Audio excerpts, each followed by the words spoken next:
All right, guys, today we are going to continue our study in the book of Judges. And today I have Judges chapter 16, which is the story of Samson and Delilah. So I'm going to have to assume that you're familiar with the story. And today I want to point out three simple things in this story. I'm going to take something from Samson's life and I'm going to pair it with something in our own life. Okay? So let's just jump right in. All right, well, the first one is his strength paired with our source. Now, obviously, Samson's strength was what set him apart from other men. In chapter 14, he kills a lion with his bare hands. Shortly after that, he kills 30 Philistines by himself. And you may remember in Sunday school the story about Samson winning a battle with the jawbone of a donkey. He actually wrote a poem about that. It says, "With a donkey's jawbone, I have made donkeys of them. With the donkey's jawbone, I have killed 1,000 men." Well, in each of those moments, Scripture states that the Spirit of the Lord came powerfully to Samson to enable him to accomplish these feats. Even at the end of his life, he prays for God to give him strength just one more time, and God grants him that. Now, the Spirit that came powerfully to Samson is the same God that will work powerfully in you and I.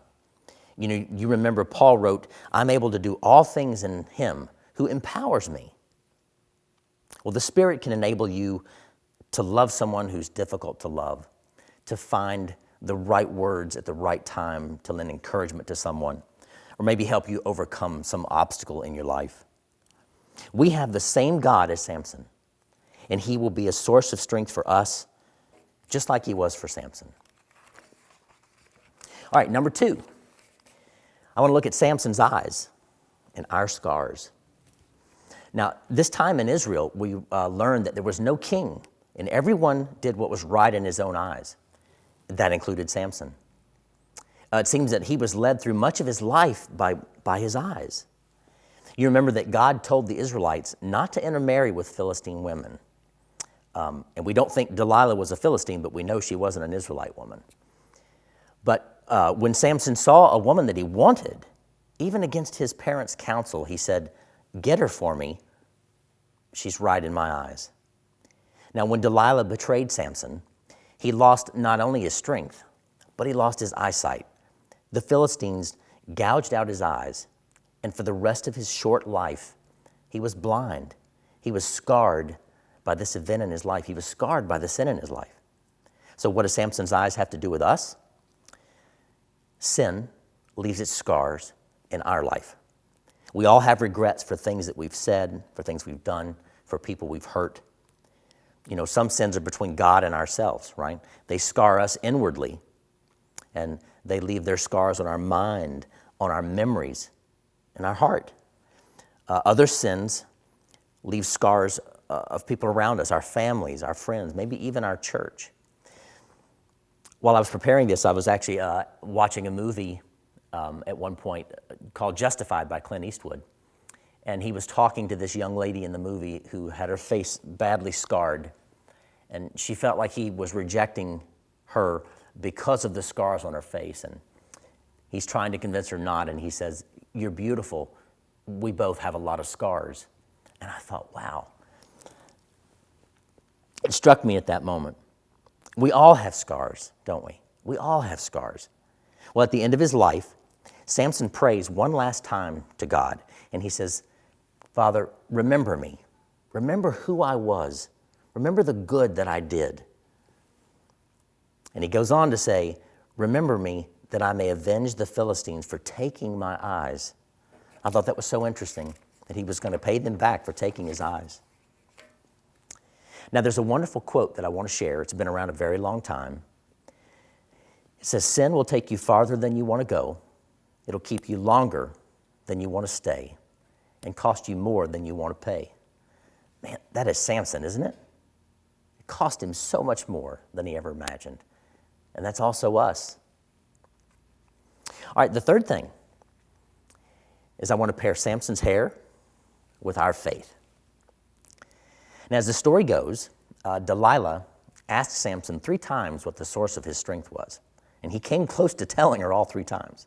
Finally, Delilah wore him down, and he gave away his secret, And here's what he said. He said, because I've been a Nazirite, dedicated to God from my mother's womb. If my head were shaved, my strength would leave me, and I would become as weak as any other man. Isn't it interesting that he said, my strength would leave me? I wonder if he felt like she would never do this. He finally gave up his secret. He felt like if it would happen, this is what would happen. But maybe he felt she wouldn't actually do it. So Delilah ended up shaving his head. The Philistines seized him.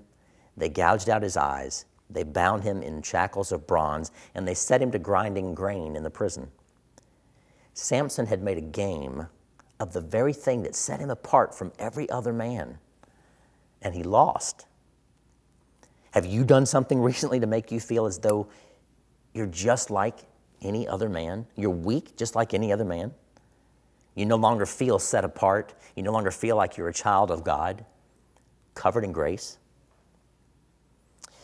The most faithful of us can find ourselves brought low by sin, held captive, bound by it, right? The sin that so easily entangles us. We feel like we're stuck grinding at a mill, and we're blind to the joy of our salvation that we once knew. Charles Spurgeon said, whatever the grace of God may do for us, it cannot make sin a right thing. O Nazirites unto God, guard your locks, lest they be cut away by sin. So what does our faith have to do with Samson's hair? Well, this is the wonderful thing. His hair began to grow back. You see, the devil can shave our head, but he cannot kill the roots. He may cut off your strength. He can destroy your confidence. He can take away our hope, but there's this living something is still there. The roots of our faith are going to grow again. That living something inside, that faith that God's given you, will stir to life again. You start at the beginning. You start over. You regain your strength. You breathe the fresh air of grace again. You return to your first love and you start over with Jesus. Now I have one question I want to leave you with, something to give you something to think about. If you haven't read this story, I urge you to go back and read it. The Spirit empowered Samson to do remarkable things. Think of something in your life where you would have the Spirit empower you. It's still early enough in the year. You could do that. It can be something you want to overcome. It can be something you want to achieve. Maybe you want to improve your prayer life. For me, that's personally what I'm working on this year. I want to become a better prayer. It might be that you want to be empowered to speak with someone that you love dearly about spiritual things, someone you've been putting it off. Maybe you need to break free of something, an addiction. You can pray like Samson to be empowered, to pull down the pillars of whatever this is that's hanging over your head.